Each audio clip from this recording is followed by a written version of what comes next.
Well, cast your peepers on this time capsule.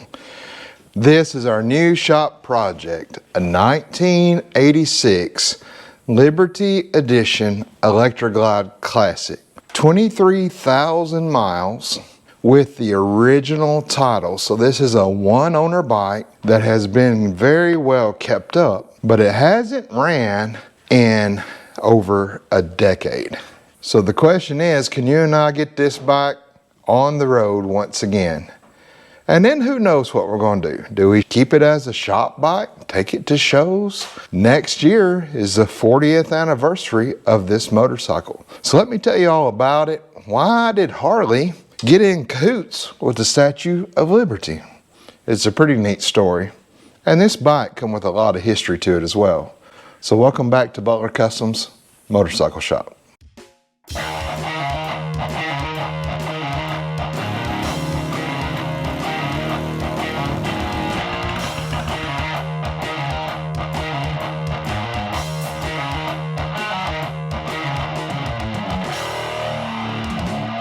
Now, if my voice sounds a little weird and I move a little slow, I'm a little bit under the weather.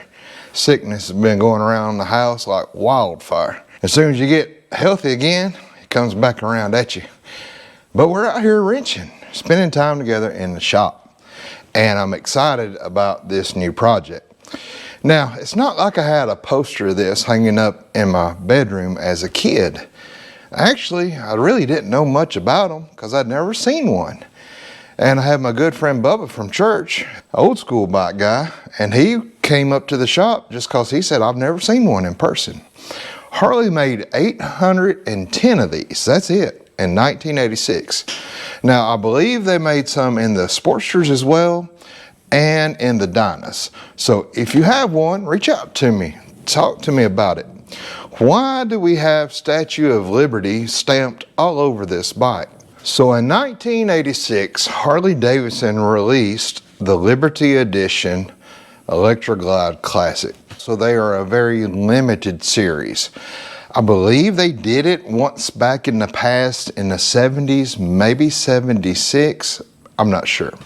But if you bought this bike in 1986, Harley Davidson donated $100 from each sale of each bike to the Statue of Liberty Restoration Fund. Not only that, you got to be a part of the Harley Davidson ride in New York up by the Statue of Liberty, or to the Statue of Liberty, I guess. I don't know, I think it's on an island. Never been there. Seen it from afar, but never been there. So, any hoose and house, you can't find these. These are pretty rare bikes. Now, in saying that, our members have already seen this. I kind of revealed this to them in a members only video. And one reached out to me and said, hey, there's two in my area. I looked it up and they were fair priced.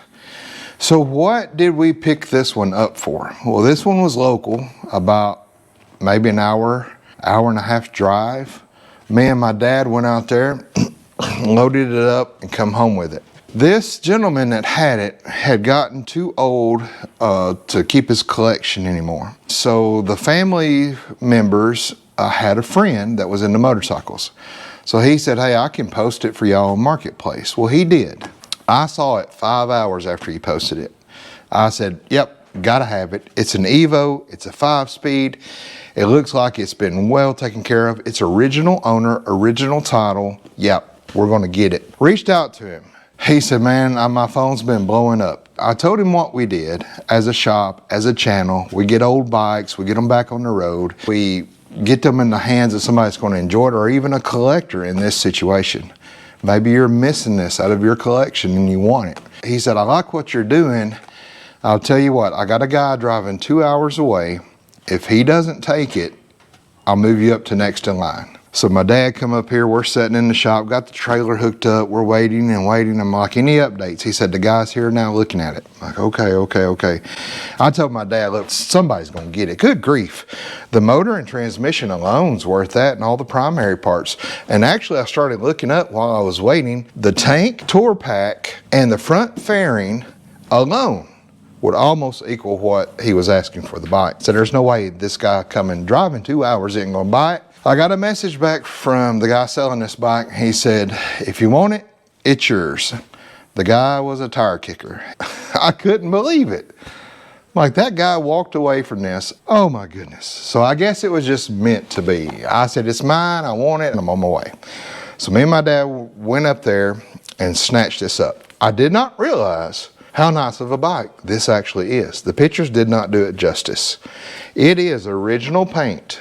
It is everything that I can tell about it original, except for the carburetor. But guess what he pulled out of the back of his truck? A box with the original carburetor, original air breather, and cover. Not only that, this gentleman that owned it was meticulous in his record keeping. I have 2 original keys to the bike. I also have 2 more original keys. I think it might be for the gas lock, and a 3rd one. I also have this little cool Harley Davidson cigarettes, little keychain. Not only that, it come with a Harley Davidson riding tips for the motorcyclist. Come with another little safety of transportation thing. It come with a 1986 gold book. I think it's people's names and phone numbers. Okay, so the title is a Georgia title. The date of the title of when he bought it was December the 13th, 1986. So I have the original title. And check this out. It came with the original owner's manual pouch with a card of where he bought this bike at Archie's Harley Davidson in Columbus, Georgia. Is Archie still there? I don't know, you tell me. Just click it down there in the comments. Inside the pouch is the owner's manual, and it has a Statue of Liberty on it. So this is the original owner's manual for this bike, 1986. And then on the back, it's got the owner's manual for the radio to show you how to operate the radio, which we're going to be using. It came with a filling and instructions for the motorcycle battery. It came with a sheet of how to break your motorcycle in. Really cool history with this bike. You never see these with bikes this old, 40-year-old, almost 40-year-old bike. Some registration papers, a map of Florida, who knows how old that is, and a 1986 Hog Touring Handbook.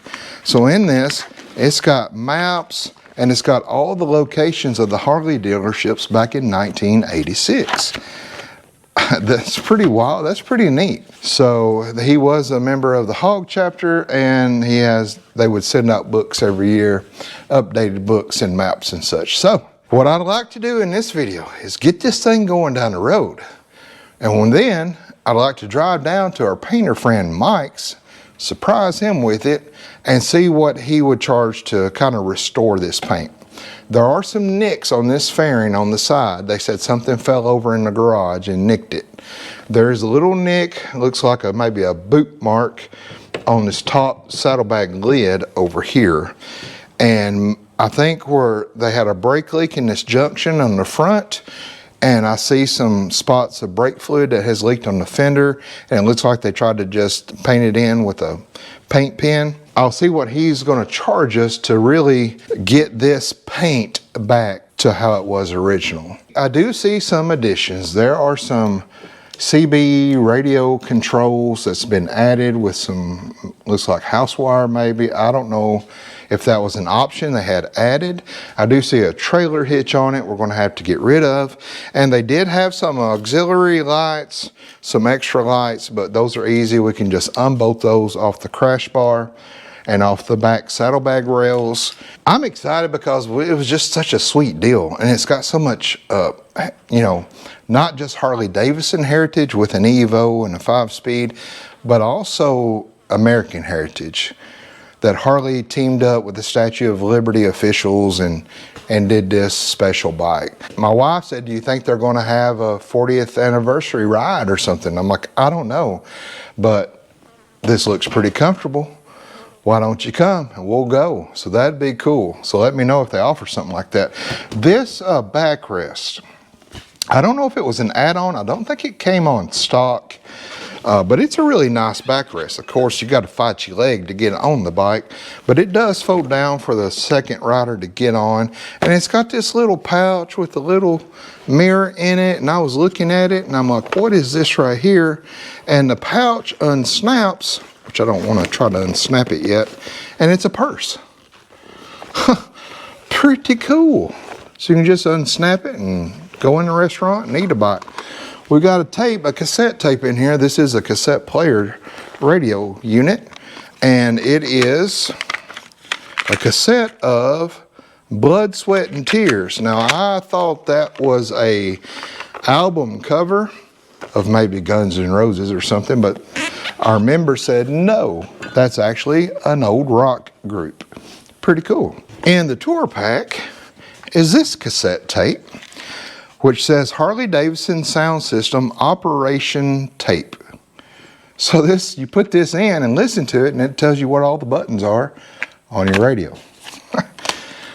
It's as if I just went and got a new bike with all the gadgets and paperwork and everything that goes with it. Best I can tell, it was last tagged in 2015. The tire codes, I believe, are 1993. It's been sitting in my shop for about a week. It hasn't leaked a drop. There might be some dry something when we try to crank it. It's going to puke oil out everywhere. That's okay. That's kind of common if that little check valve in the oil pump gets old or sets for a while.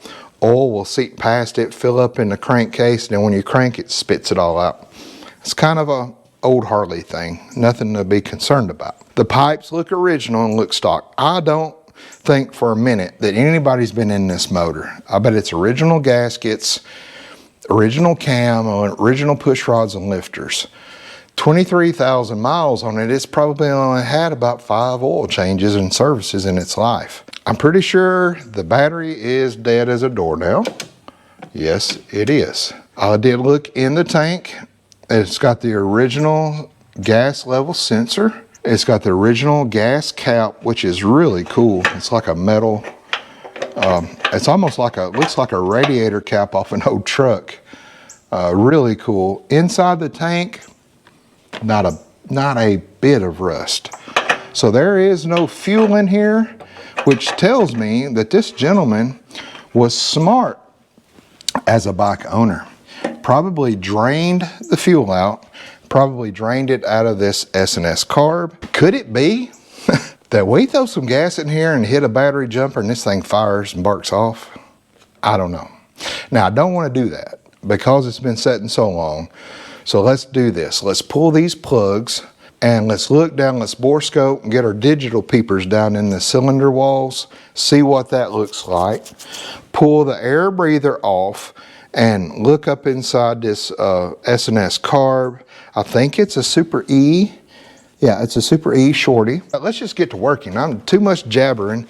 I'm just excited, as you can tell, even in my sickness. Okay, I do see that they have taken off the crossover tube for the tank. Maybe that's how they drained it. Oh, okay. We won't touch that again. We pretend like we didn't do that. All right, the plugs. They are the big Evo plugs, 13/16 on that. And they look good. They're NGK plugs. So maybe this bike, might fire off for us. Of course, we'll be changing the oils and checking the oils and all that jazz before we actually ride it. Oh, okay. That is fouled out. That is gas. That is wet. Maybe we have a spark issue. Maybe somebody tried to crank it.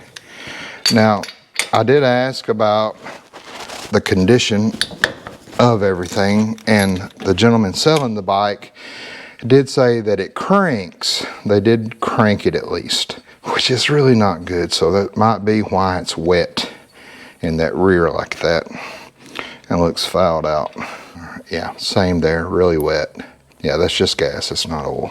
They might look bad, but are they still good? Well, guess what? I had a company sent me something, and let's go try it out.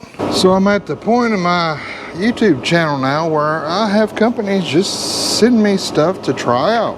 This is an Ansel, I think that's how you say it, spark plug tester. Never even opened it. They sent me this big hoss. This is like a digital scanner reader for a motorcycle. So I'll be doing an honest review on this later, but I do want to see how this right here works out. Upgraded from the SP01 to the SP21. That's like a 20 upgrade. All right, so what do we got? We got this little tester here. All right, we got a little cover for it so you don't shock yourself. That's nice. Does it go in there? Yeah.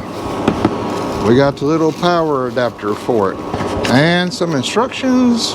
Oh, it's got a right and a left spark plug holder. What does that matter? I don't know. High voltage indicator light, power indicator, knob switch, and a safety switch. Oh, okay, so this won't work unless this is plugged in. Pretty cool. I think its probably operation is pretty self-explanatory. You say, well, why would you need one of these, man? Plugs are so cheap, just throw them out and get new plugs. Well, I'll tell you why. I've had this happen to me. I had a bike that had a running issue. It would start up. It would idle fine. You go down the road at higher RPMs, it would sound like it's trying to cut out. Sound like it's trying to die. And you could spend hours chasing and chasing and chasing things. Come to find out, it was the new plugs that they had put in, one was bad.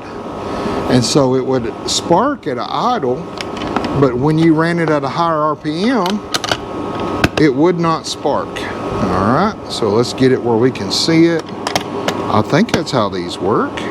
Okay, put the lid on. Let's see, where do you plug in at? Okay, got a power light. Let's turn it up. Okay, I see this one sparking and this one trying to. So maybe they were trying to start it and it would not start because of fouled plugs. Let me try to clean these plugs off a little bit. See if I come back around. I mean, we will be replacing plugs anyway, but let's just see, you know, what happens. I don't know if you can see that or not. Those are sparking pretty good.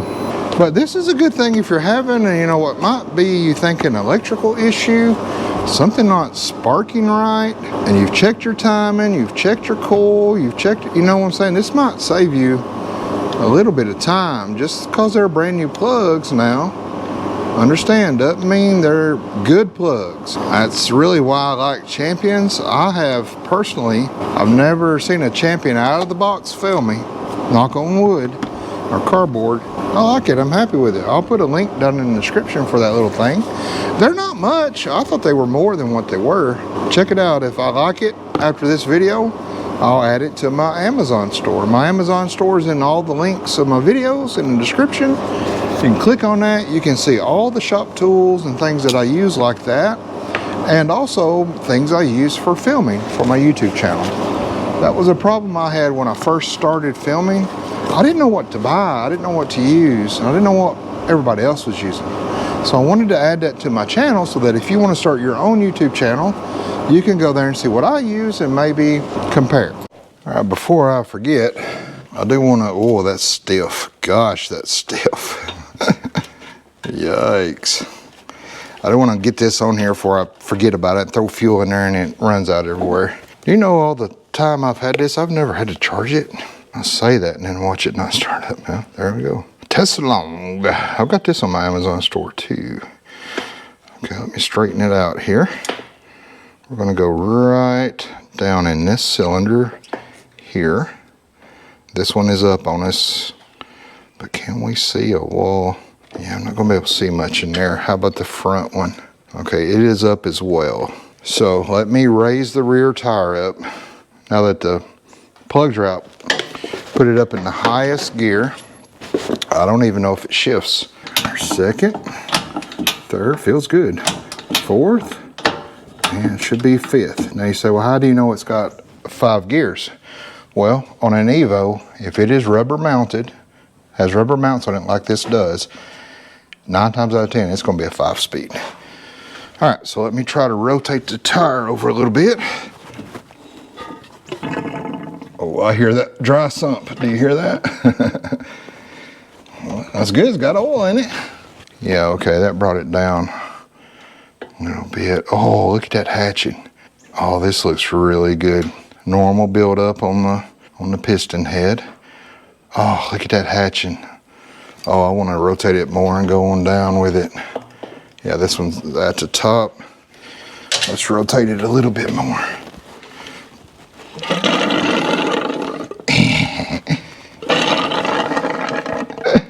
I better get a pan. It's going to start puking for long. Especially when we go to fire it up. All right, there's the valve open. Look at that. Oh, that looks so good. Oh, I do see a little bit of side wear there. But that's, I mean, that's normal for an Evo.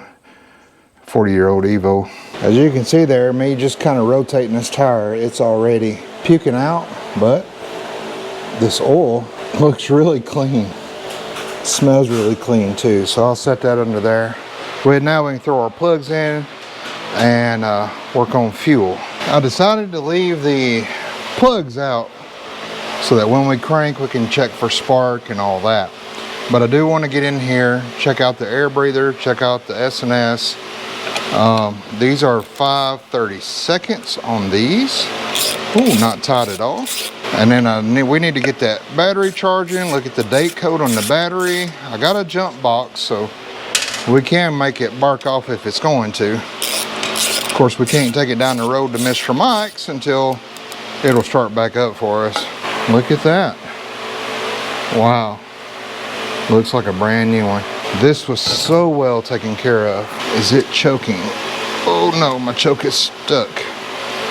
Which is gonna be an issue because I gotta get those bolts out for this housing.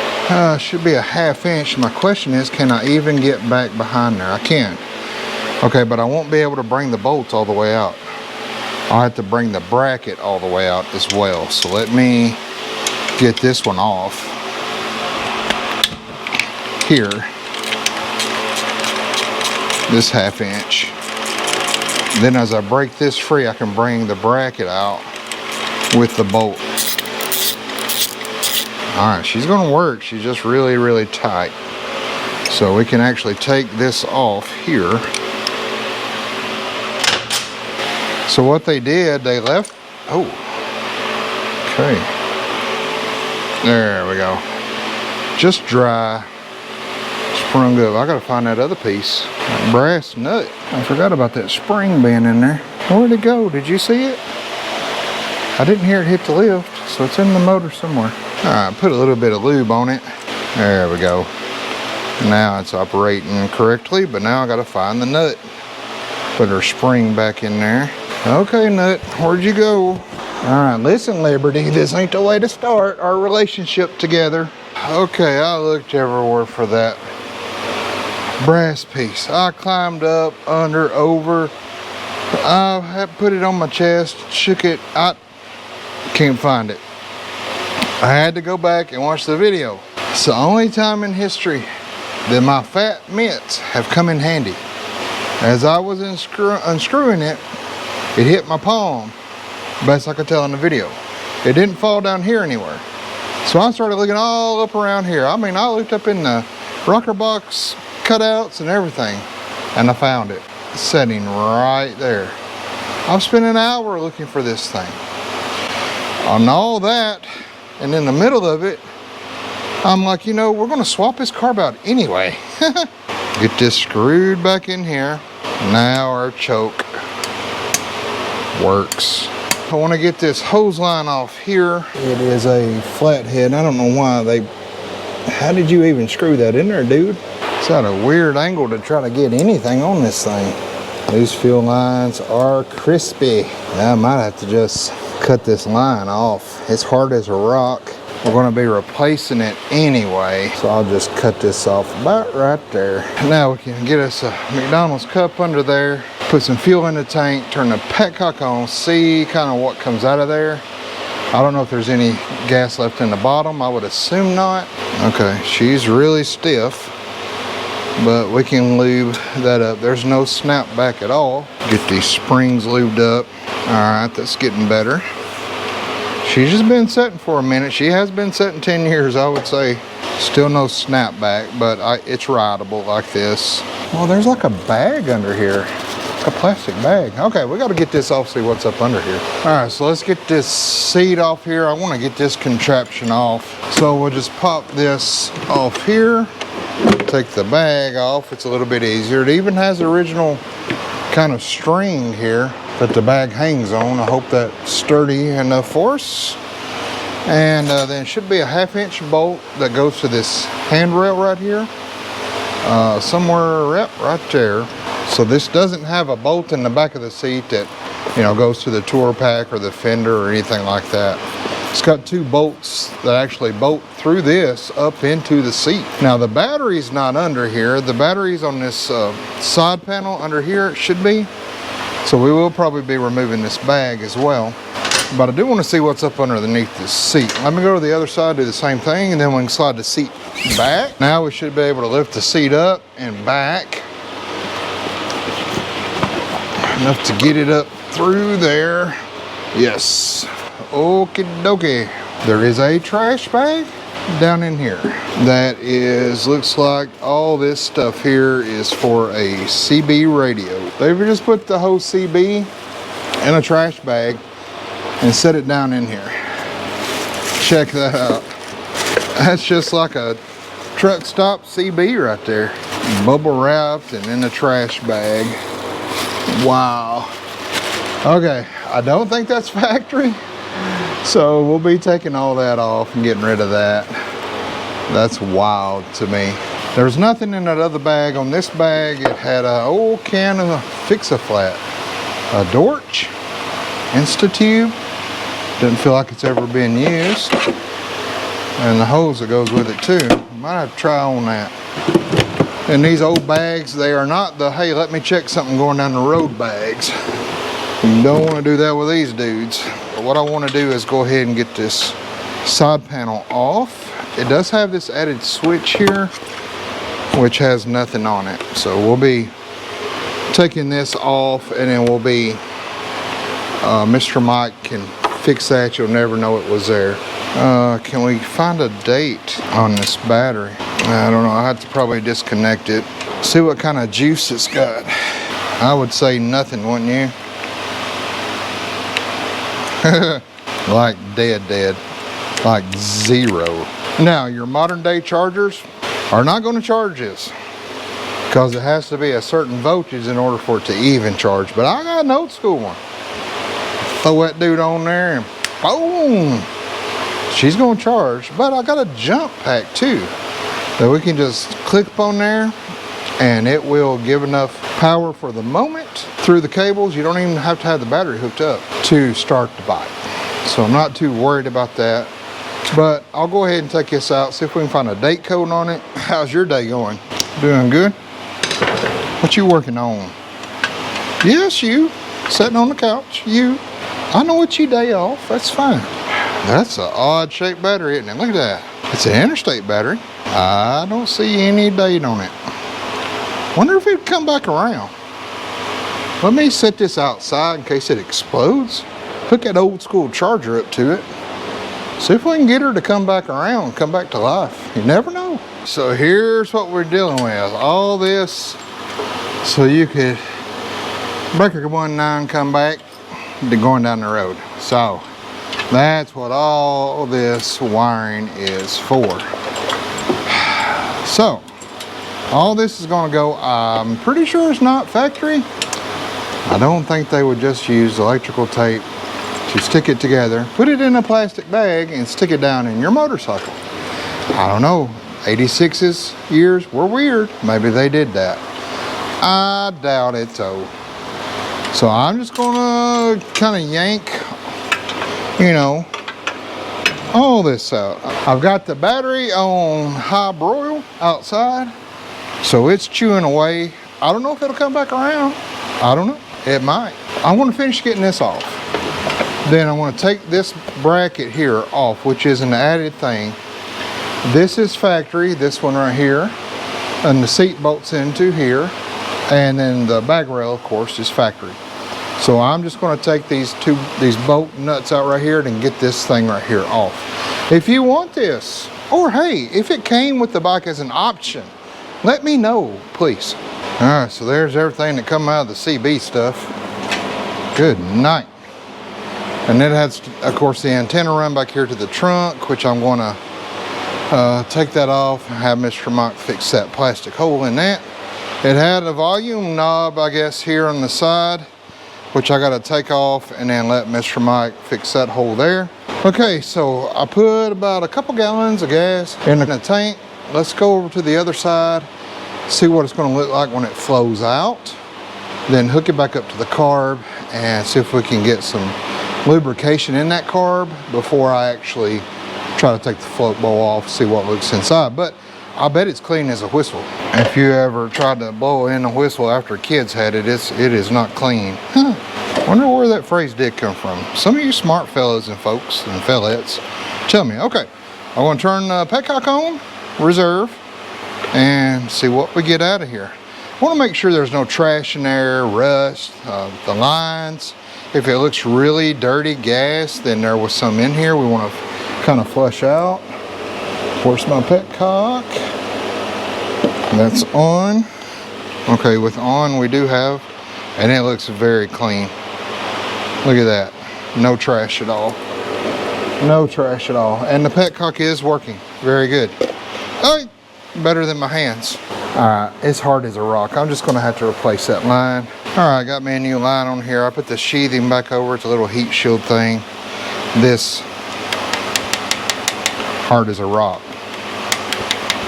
I mean, would not expand at all to go over that. So this is going to be a lot better for us. So I'll get this run up in here. If this carb gives us trouble, I ain't messing with it because we're going to be taking it off anyway. Looks like the original petcock has got a plastic end on it. And in the old fuel line, I found one of these Harley clamps that was up in the, wasn't attached to nothing. Maybe somebody found in the factory had one too many adult popsicles the night before. I don't know. All right, fuel is on. Let's see, no leaking. All right, we're gonna let that chew on that carb for a little bit. Let everything get wet and stuff up in there. I'm seeing a lot of wetness, but it's from where I sprayed that PB Blast on everything. I'll show you something weird on my battery. Okay, so on my battery, negative, negative on top, positive, positive here. But watch this. When I hook my multimeter up, negative, positive, I get a negative DC of 1 volt. If I swap it over and put the positive in the negative and a negative in the positive, I get 1 volt. Did they make this battery backwards? Is it what's going on? I've got my leads hooked up right. It's never given me trouble before. Let me test on another battery. Well, right here. So my leads are hooked up right. I just tested it on that Honda behind me. So what? If I hook positive up here and negative up here, which are backwards, I get a voltage reading. That is bizarre. Explain that to me. So now I don't even want to hook this up to kind of try it. You know, we can hook my jump box up and just crank. The oil is extremely low. Yeah, I do want to put some oil in it. It's not even up enough to send back to the oil pump. We'll be changing all this oil out anyway. And it's probably empty here because it's all in the crankcase. So it's probably going to puke it all out. Now we're not going for starting here. I just want to crank to see if we have spark and make sure it's going to crank. The starter's good and all that. So I don't know what's going on with this battery. I've never had one do that. I think I can reach the starter from here. I got them both in because I want to check them both, because that starter pack, it won't, you know, it won't stay running all the time, but I do need enough to crank. All right, I got the jump on ignition. Oh, everything lights up. Let me hurry. And let's crank because that'll probably kick off on us.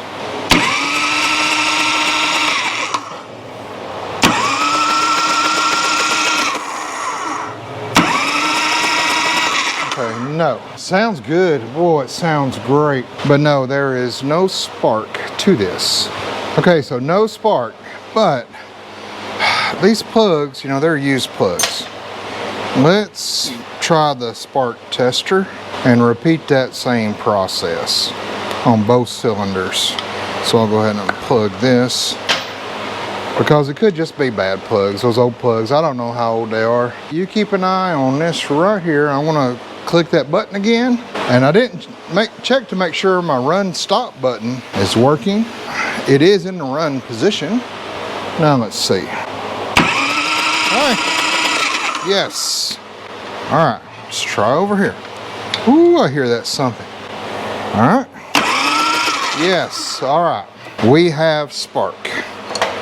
These plugs are not sparking. They are not gonna fire off on us. But I tested them on that thing, but I don't know how old these are.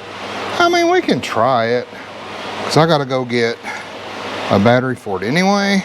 If it doesn't fire off immediately, I'm stopping, and then we'll go get a battery, and then we're gonna go get some new plugs. Champion plugs, champion plugs. All right, turn our fuel on, because I gotta go to the other side and hold the choke up. Okay, let me make sure there's no wires hanging down in the way of stuff. We'll hit the boost. I will hold the choke up, key on.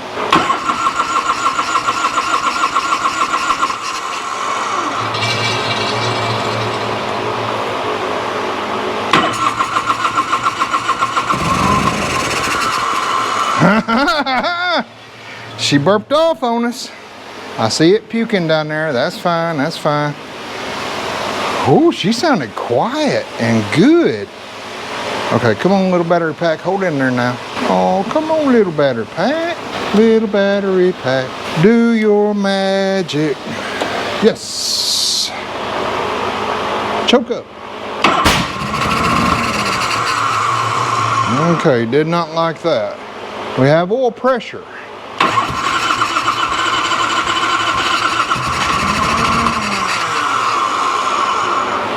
Okay.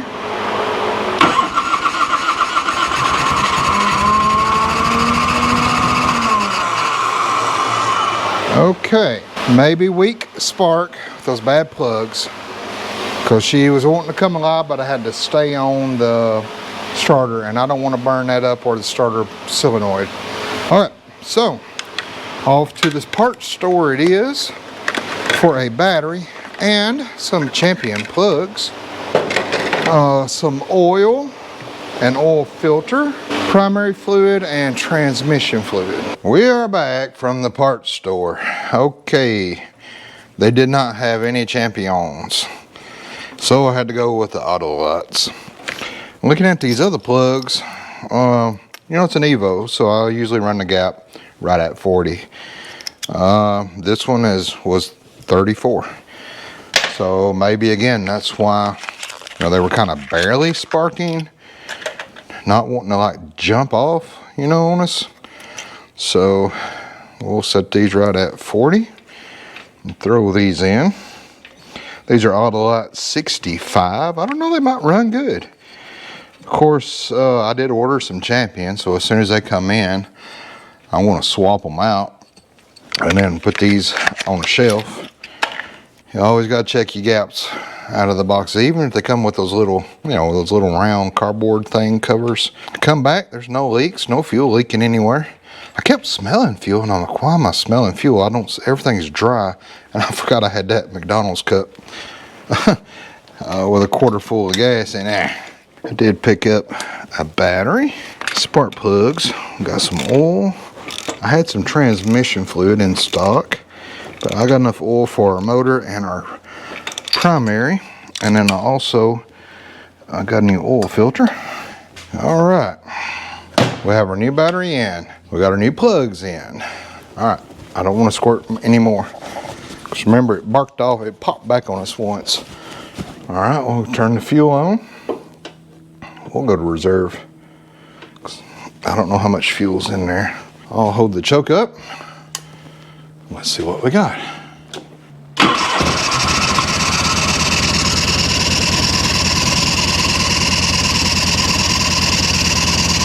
What?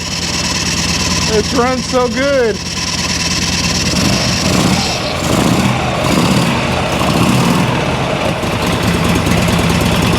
still puking. I want all that to puke out of the crankcase before I change the oil and the filter.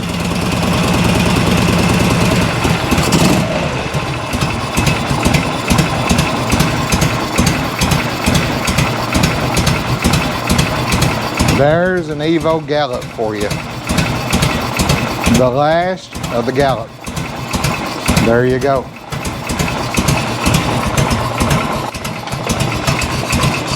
Might be a little bit too low on the idle. Let me get a flat head. You can let it idle this low and gallop, but it's not good on the base gaskets and the bottom end. So I'm going to raise the idle up a little bit. That's really, now I don't have the air breather on either, okay? So it's, you know, getting a lot of air in it. All right.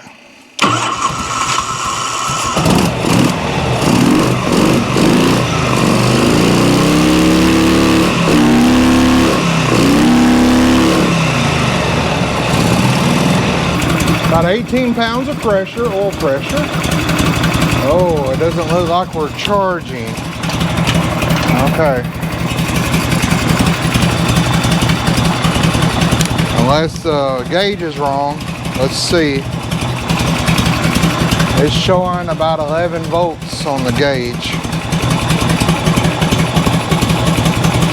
Yeah, 12 volts, so we're not charging. Okay, so we're gonna have to check that out.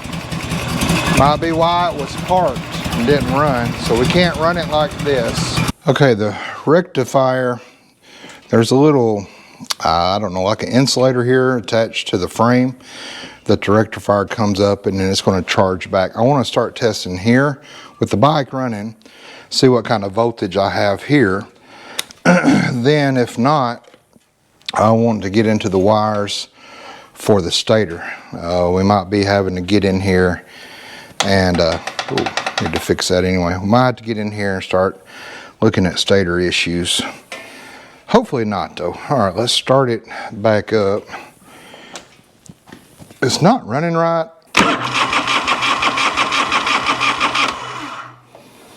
Okay, I know I've got gas.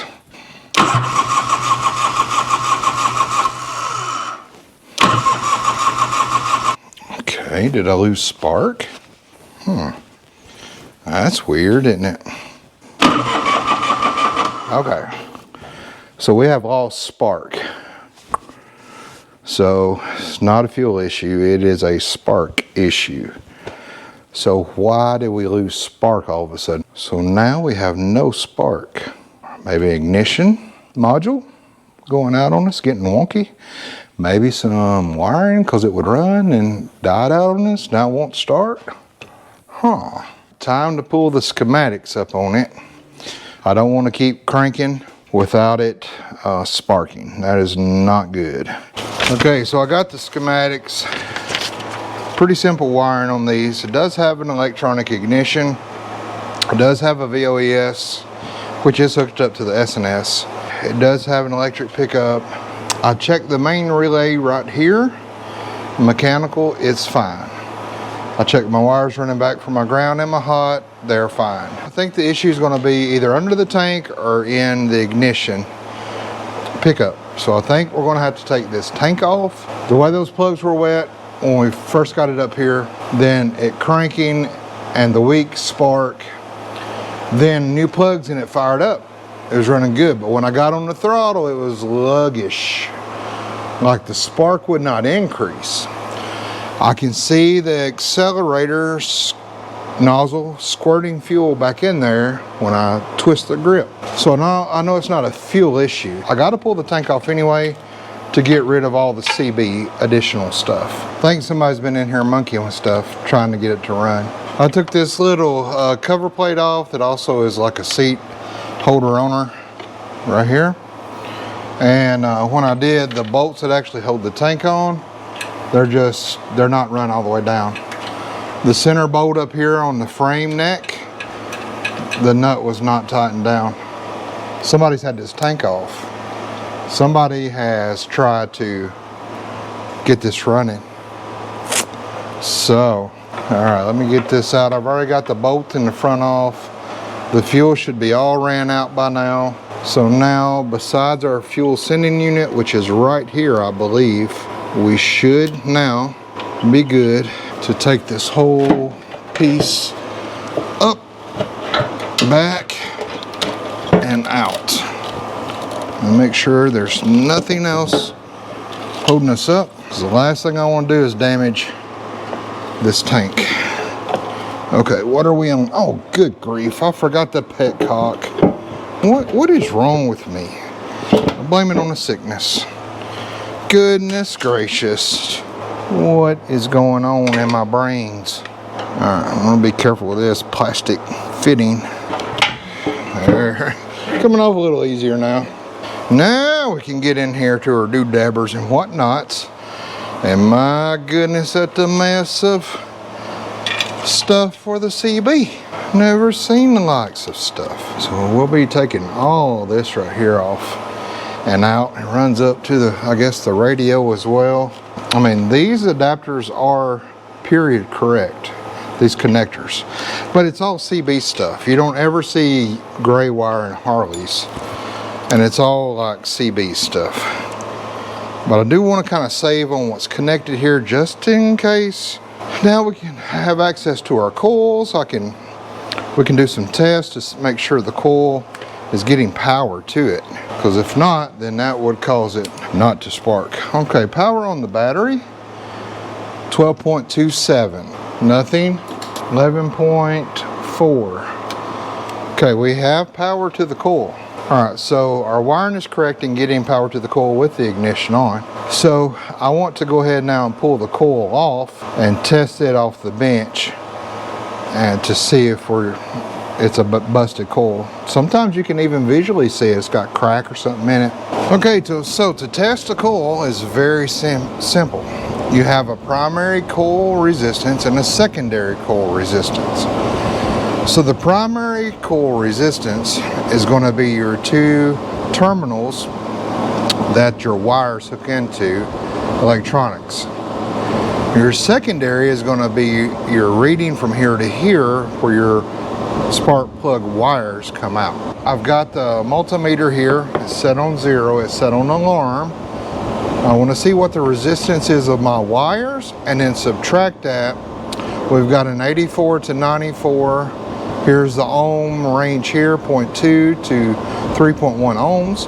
Our secondary resistance, which is the plug where the plug wires go into, an 84 to 94, 11,250 to 13,740. Okay, we're at 0 on these wires. That's great. So we don't have to subtract anything. If I would have got a 0.3 or 0.2, then I would need to subtract it from whatever my number is and see if it falls in that range. All right, let's start with our primary resistance. We're looking for 2.5 to 3.1, 3.2. So it's a little out of the range, but not too bad. 3.2. Now I did add these. Let me see what I got here. Okay, so 0.2 with these added. So if I take a 0.2 off of 3.3, then that gives me 3.1.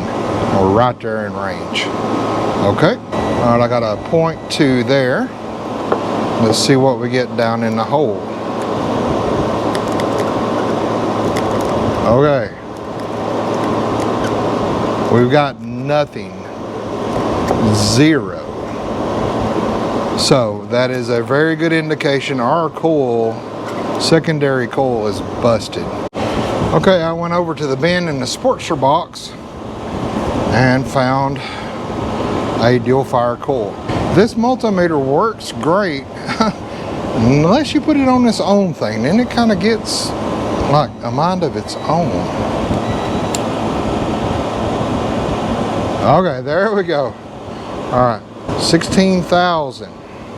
Okay, we would not be using that coil. What does this coil say? All right, 11.5 thousand. Okay, that's within spec of what we want. All right, let me try this again.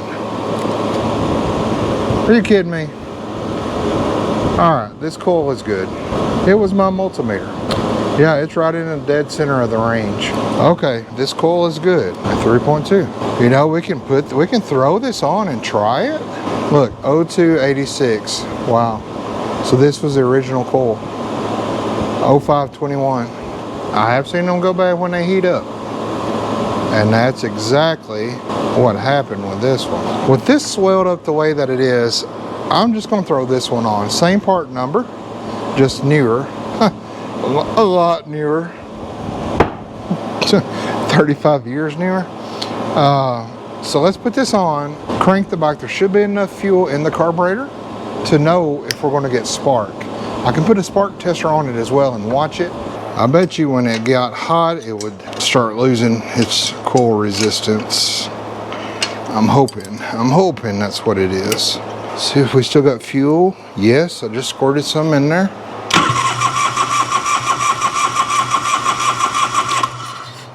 Nope, was not the coil. So we're going to be digging into timing.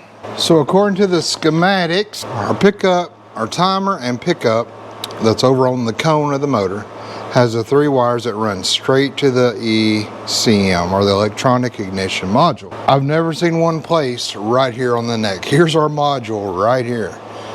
Usually they're under the seat. They're in that big hole that it has nothing back there. But no, instead it is mounted, all of this right here. But what I'm looking for now, there should be a ground wire, a separate ground wire. There it is. And it is good and tight. And being up under there, I don't expect it to have any type of corrosion. I guess we will go over to our timing now. Original rivets, pretty cool. So we'll just take us a bit. Drill that rivet till it spins, like that. I'm gonna go ahead and do this one down here at the bottom.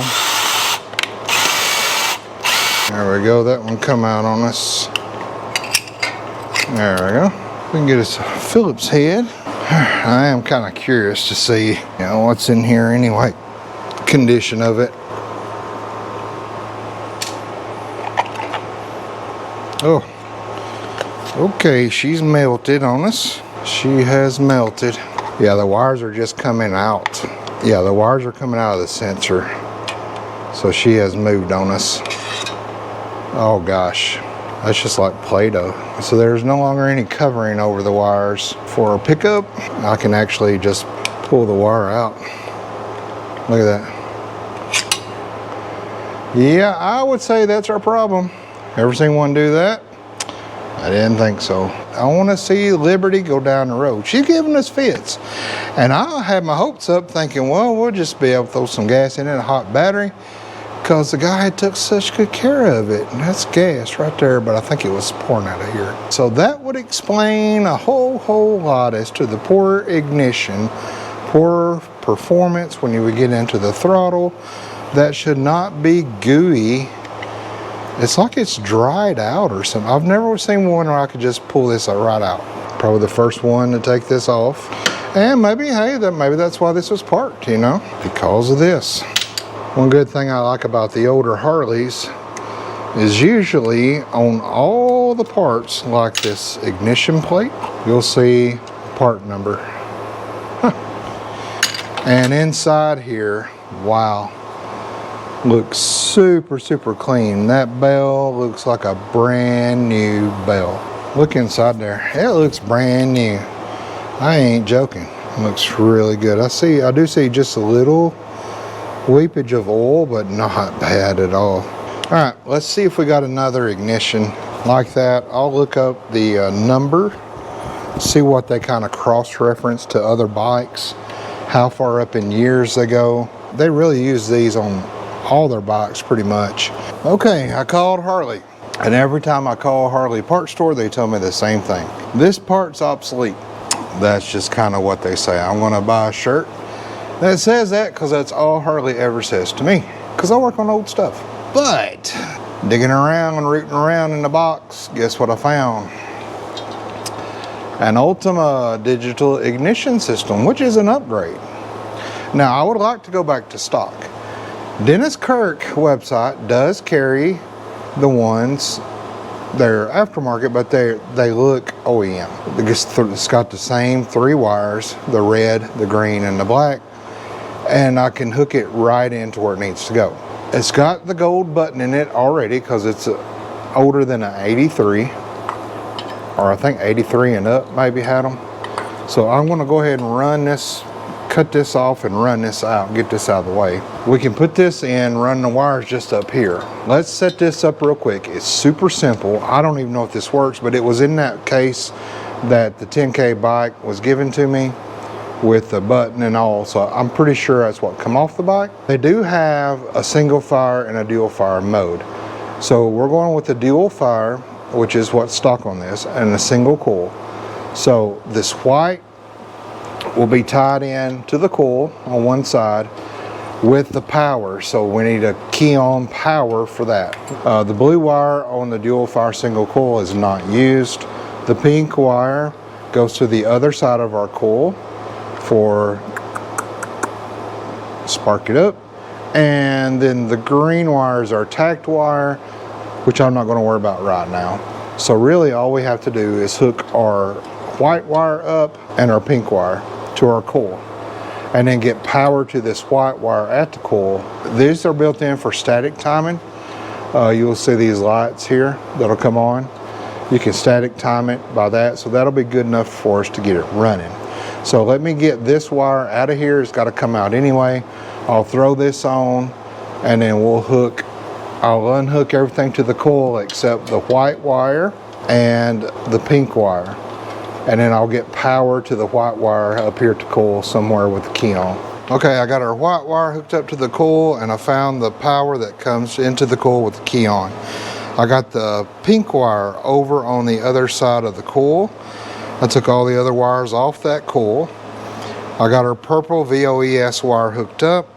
My blue wire is not used on this setup, and then my green wire is just hanging down there as well. So now with the key on, I should see a red light, and then I should be able to move this in here. We'll try right there. Still got some fuel in the bowl. All right, I want to try the timing there. I'm just going to lock that down. Let's give it a shot.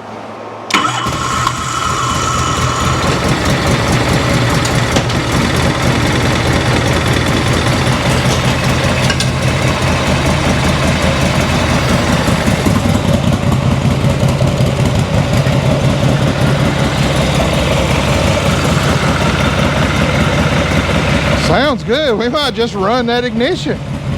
No way I got that time good.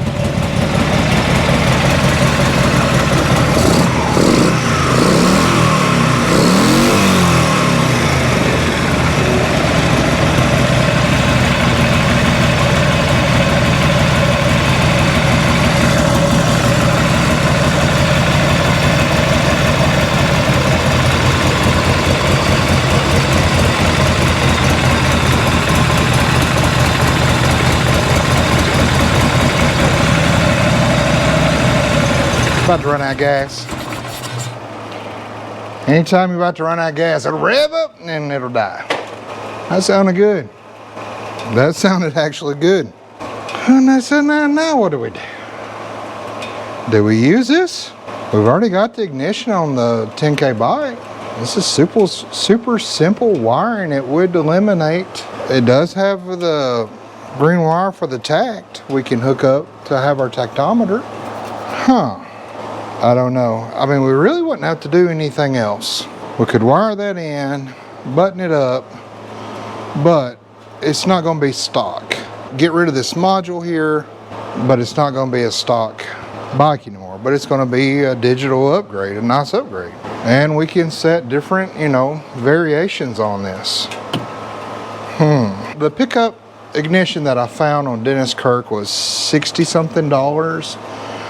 So shipping and all that, if I don't order anything else with it, you're looking at, but I might go ahead and get the tires.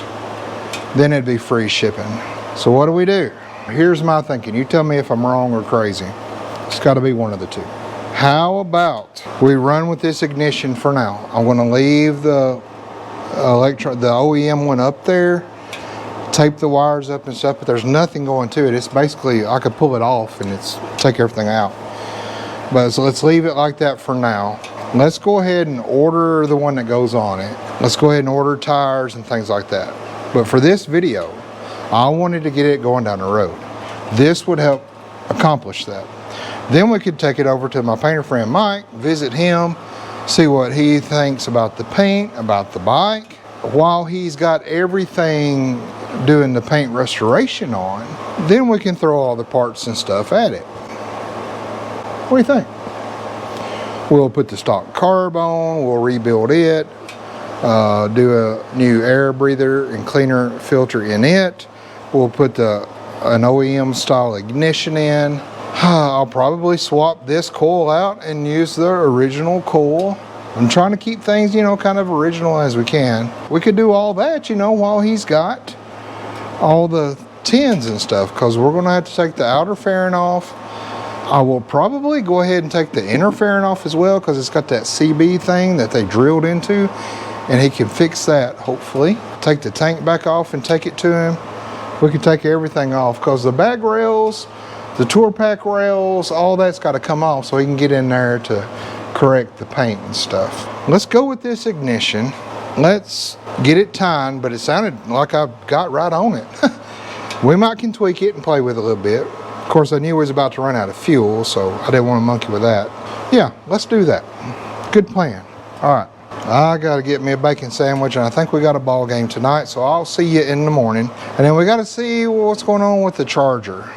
So is it the stator? Is it just the rectifier? So we got to look at that and figure that out. So I'll see you in the morning, and hopefully I'll feel better as I get some rest. Well, good morning to you. I don't feel any better. I'm moving as slow as a Walmart employee coming to unlock the cologne shelf. You know what I'm saying? I'm crawling. But I'm happy to be out here. I'm blessed that this is what we do. We got up at like 5 this morning and went to see the old nuclear tower here in Hartsville. Nuclear cooling tower. It was never in use, built back in the 70s. Well, they imploded it today, so we had to get the family out. This is kind of our view of what it looked like. There he goes.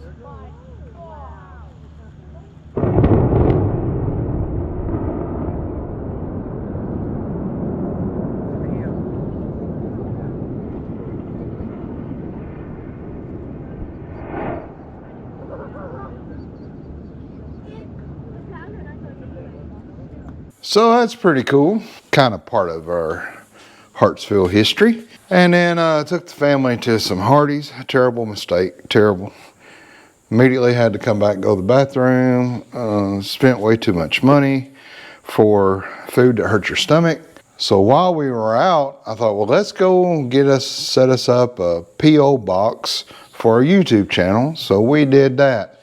So you can now send me whatnots and doodabbers and whatever you'd like. Here's the address, P.O. Box 119, Dixon Springs, Tennessee, 37057. Now, yes, I live in Hartsville.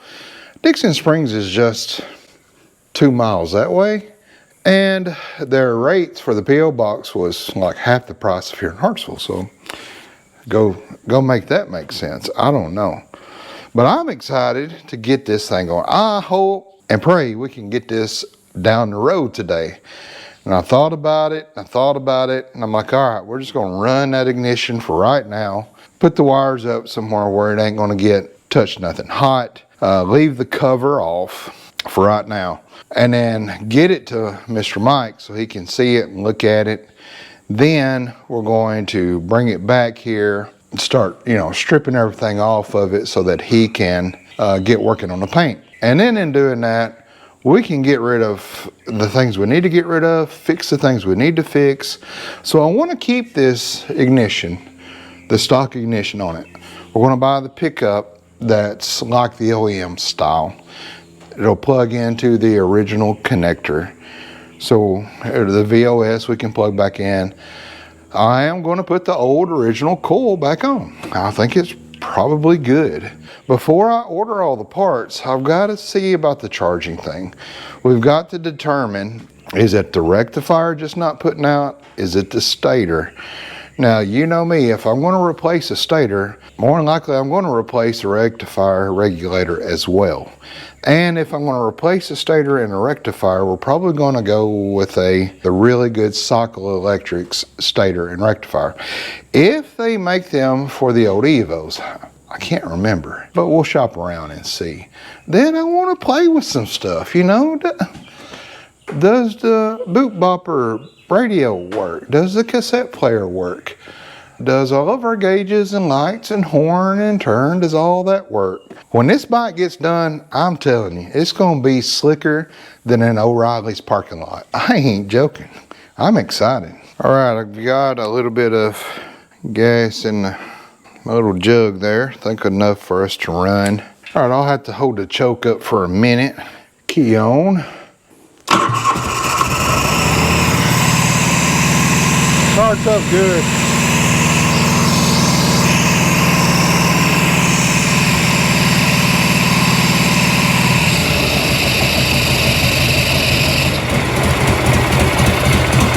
All right, see what we got here. 12.1, 12.0.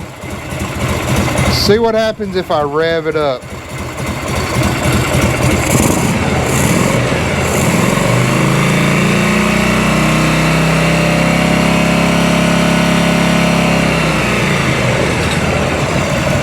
Okay, it gets up to 13 if I rev it, but then at idle it goes back down to 12, 11, 7.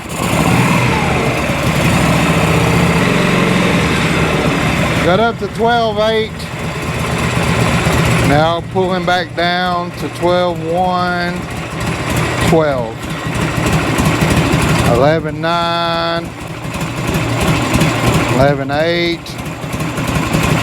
Just going to try to see if it hangs in there. 11.7. No. Hey, she fired right up though. I think we got the timing like spot on. We do have an issue. When it does rev, it does charge a little back, but at idle, this thing should be charging 13s, 14s. And here's why I wanted to test it before we ordered, you know, tires and ignition pickups and things like that, because and I'm not going to change the primary oil either right now, because it looks like we're going to be going in there and replacing the stator and the rectifier. But let's move over there and let's test on the stator and see what the stator's putting out. You know, if the stator's in good condition, then it's just a matter of changing out the regulator. So to test the stator, the regulator rectifier has 2 wires that run into the stator. And it's got this little clip that kind of holds the connector down on the stator wires with this little 1/2-inch bolt right here. So we'll just loosen this up just to spin this up like that, this little thing right here. And then we can unplug our regulator. But now we can set this over here out of the way. Get that down there, and now we can test our 2 prongs there. So there's 2 tests that you can do on the stator without ever having to get into the primary or anything like that. The first thing we're going to do is to check to make sure that the stator is not grounded out inside the case or inside the primary here. That's usually the most common failure. You'll have a wire that will come loose or come apart or just get loose, and then it'll actually ground to the case or the inner primary and ground out. So that might be what we're doing. So what we got to do here, I've got my ground just hooked up to ground up here on the motor, and we want to go to ohms. Now this multimeter, my ohms have been acting wonky on me. See how it's doing now? And if I wiggle this, I can get it kind of to work again. So I don't know what's going on with it. Open line, open loop, I don't know. You electrical folks tell me what the proper thing is. So I've got 2 pins that the rectifier plugs into the stator. If I touch anywhere on the frame, I should get a closed circuit. So I don't want to see that in my stator. So there's the first pin, nothing. Here's the second one, nothing. Okay, so my stator is not grounded out anywhere. That's really, really good. Because see, if I go here to the case, I got a closed loop, and even the inner primary closed loop. I go into my pins, holes, I have nothing. So the stator's not grounded out, so that's good. Now the second test that we can do is start the bike with the rectifier unplugged, set it to our volts, and then we want to see about 16 to 20 volts per 1,000 RPMs. So what I'm going to do now is start the bike up, just let it idle, and see what our readings are from that.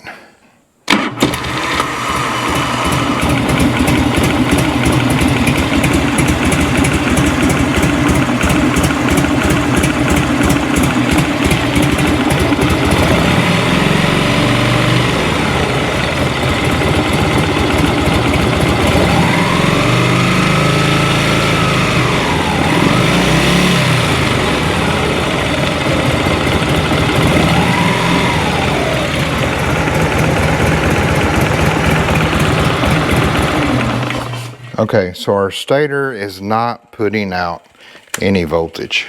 Hey, this is me from the future. I was editing just now and realized I just did that test wrong. It happens. So I didn't want to cut it out because mistakes happen. You need to see that so you don't make the same mistake that I just did. On testing the stator comes out not in DC volts, but in AC volts. And then the rectifier rectifies that. That's why it's kind of called the rectifier.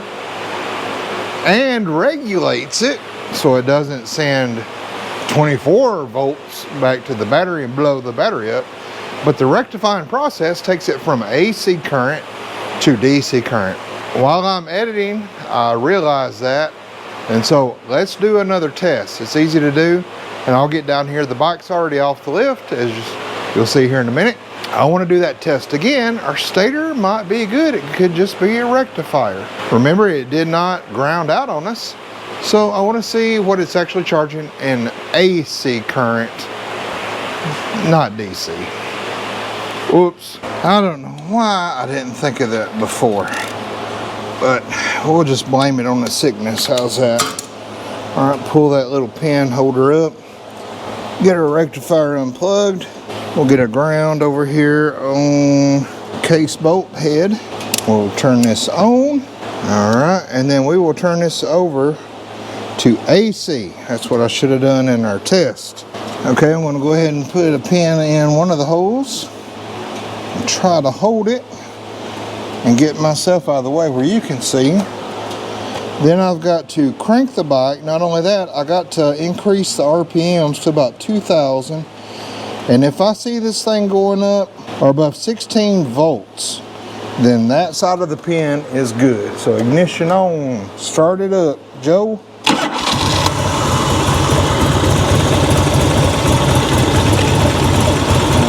there with me now. Hurry, hurry, hurry. All right, that's 9 volts.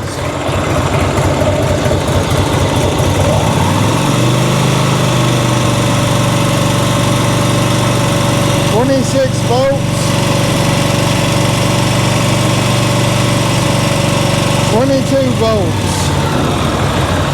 Yes, 26 volts and 22 volts. Our stator is good. Needs a little bit more rubber silicone around it so that it doesn't leak out of the primary, but that's great news. That means our stator is working. So now why is it not charging so much? Well, that would be the rectifier, which is a whole lot easier to change than the stator. Now, I have seen rectifiers in the past, especially old bikes that set like this, where it's just a connection. Maybe the connection, the wire connector, is a little bit corroded. You can unconnect it up here. You can unconnect it back on the main relay, clean those connectors off, put it back together, boom, it starts charging like it should. Maybe that's the issue, and that's all that it is. Very good. So I wanted to show you my mistake and show you how to fix it, how to do the test the right way. Okay, so with it running revving, it does kind of feed back a little to charge the battery. I think as long as we keep it running, you know, just holding the clutch in and giving it some revs. I'll bring a jumper pack with me as well. I think we can put this back together, throw a little bit more oil in it. I think we can get it to Mr. Mike's. All right, so just like that, she's back together. Let's try to go down the road on her. If she's looking like she's going to do good, we'll go on over to Mr. Mike's. I already contacted him. He said stop by anytime. Now's the time. So let's go. I've got these wires just, I hope you don't laugh. I don't have the cover on, the timing cover. I just got the wires run behind the car, zip tied up here. I've got the air breather off. We're just gonna run open air. I'm just trying to get there and back. I gotta watch the RPMs and that voltage gauge. If I get down to the end of the road and it looks like, oh, this ain't good, I won't turn around. I do have a battery pack in here in this saddlebag. So let's get it off the lift and hopefully get over to Mr. Mike's. Maiden voyage. In a whole decade, 10 years, this bike's not ran. And I hadn't been on a 80s Electra glide in so long. Boy, I'm sitting right on a tank. Maybe I can't scoot back anymore. Woo wees. All right, so I gotta keep an eye on this voltage. And I had the brights on. That might have been drawing some too. Now, ignition on, I do want to check, make sure my stop works. It does. All right, here we go. Wow.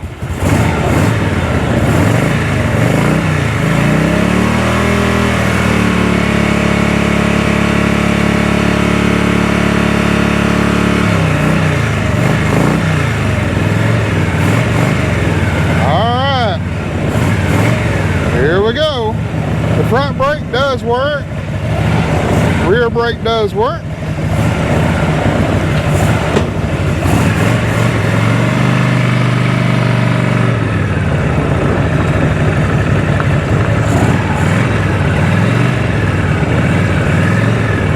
The clock's working now. Oil pressure gauge is working. My RPMs will not work. I don't have the tach hooked up, remember? Brakes feel good on the rear.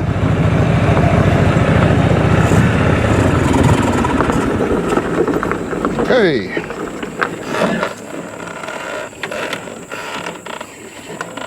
Okay.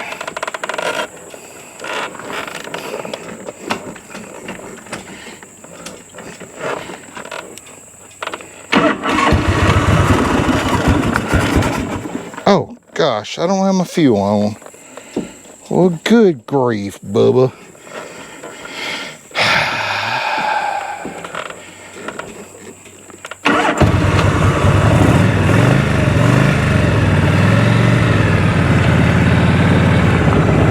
Might help if I turn the fuel petcock on. Good to know it's working. Hey, it's coming back up now. All right. Maybe it'll get some oil in it, come back around. Just out of stator oil, huh?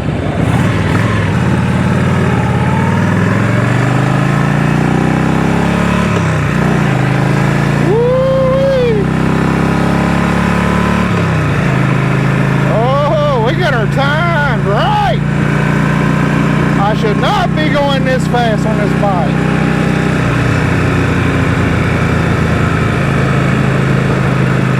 Voltage is coming up.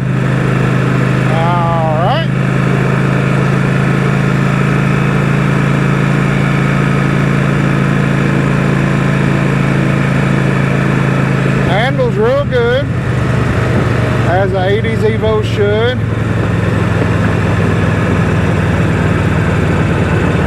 Oil pressure's still good. My oil temp is not working.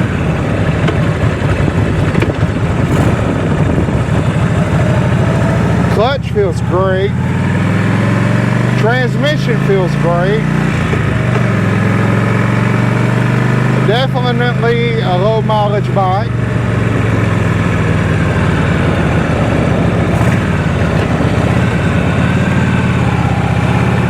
Do have some bag rattle in the back. We'll need to look at that bag rail bracket.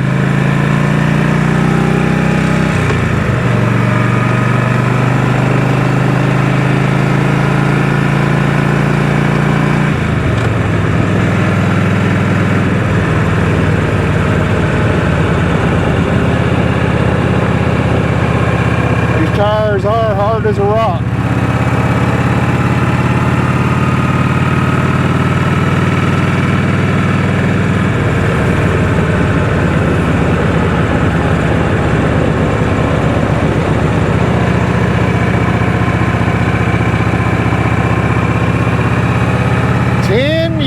This bike has not ran. We are riding it.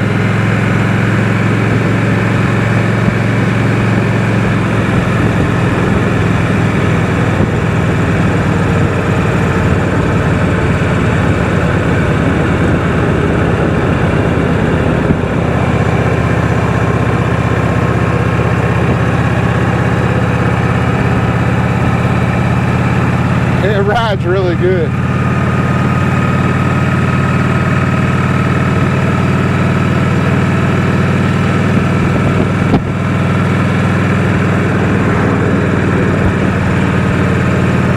It's actually charging.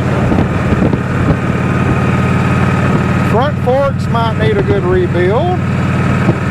I think new tires would probably help a whole lot. They are hard as a rock.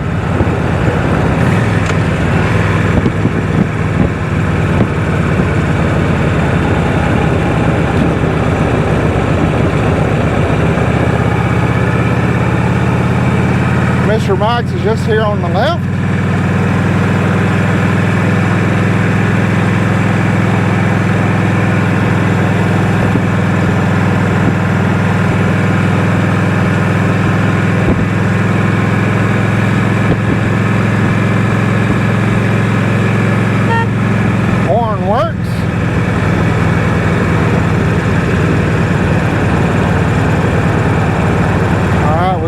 Turn bulb out on the left, one out on the right. The front brakes feel great.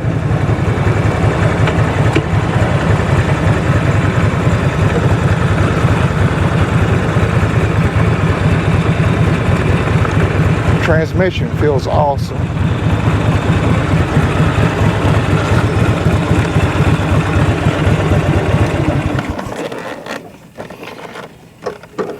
Well guys, there you go. 10 years since this has been on the road. It did really good. It ran pretty good to not do any more than we did. But let's go in here and see Mr. Mike. He's got some cool toys in here. Oh, look at this. Now that's just what you want to see in a body shop. Yes, that's work right there. That's his own project there. You talk about some cool stuff in here now. He has some cool stuff. Little fake storefront. I like that. I want to do something like that in my shop one day. He's a professional, I'll tell you guys. Painted cars for SEMA. So blessed to have somebody like that here, local, that does such good work. Let's see what he's into here. Oh yes. Oh, Corvette Shark, look at that, baby. Oh, already doing the body on that. Wow. T-top Corvette there as well. All right, I think he's back here in the booth poking around. Keep going. Hey, How are you? how you doing? We're good. How you doing? Good. Okay, if I film you for my YouTube? I guess.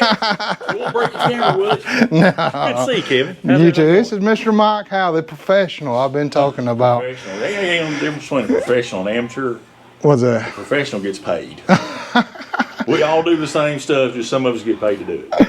Come out here and see what I got. Let's go See what take a you look. think about it. Mr. Mike's gonna put his magic juice on it. You can just go ahead and do the whole bike like that if you want to. You know, it wouldn't hurt if all of it was done that way. Seriously, with a little 3-inch buffing pad, foam pad, and just ride across it and shine it up, bring it back to what it deserves. That looks pretty good for not putting any more effort than Wow. that. So you think that paint on the tank's gonna be Yeah. all right? I think a tank. I think all of it would be pretty much. Yeah, I love this silver. Yeah, it's bright and sparkling. Mm-hmm. Yeah, probably can't tell anything out here in the sun, but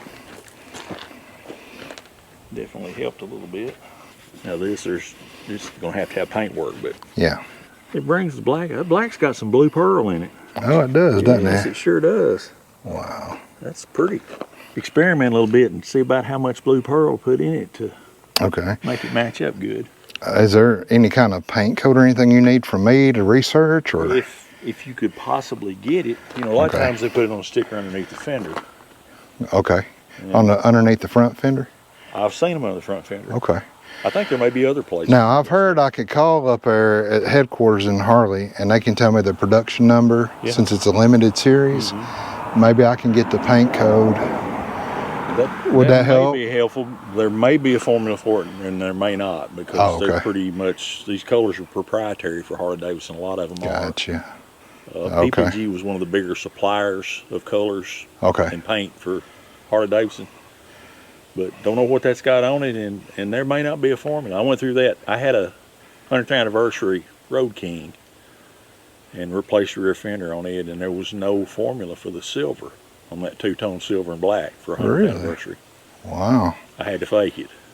Well, I'm mean, sure. I got close enough, I'm but- sure nobody could tell the difference. There are some colors that they made and put on these bikes that there's no way to get it. Wow. Alrighty. But I think we can fake this. Okay. We'll find it, though. If we can't, we'll fake it. Well, that's great. Pretty bad. Yeah, I mean, for what I picked, I know. For what I picked it up for. Yeah.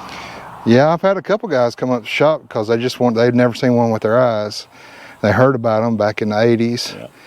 Yeah. Now they did 810 of these. They also did a Sportsters series and a Dyna series. Really? Mm-hmm.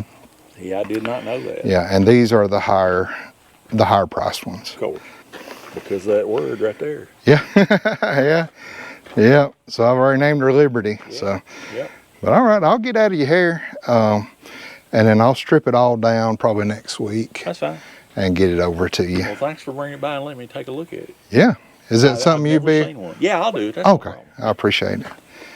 I You've appreciate seen it. what I'm doing in there, and it's a long process. Yeah.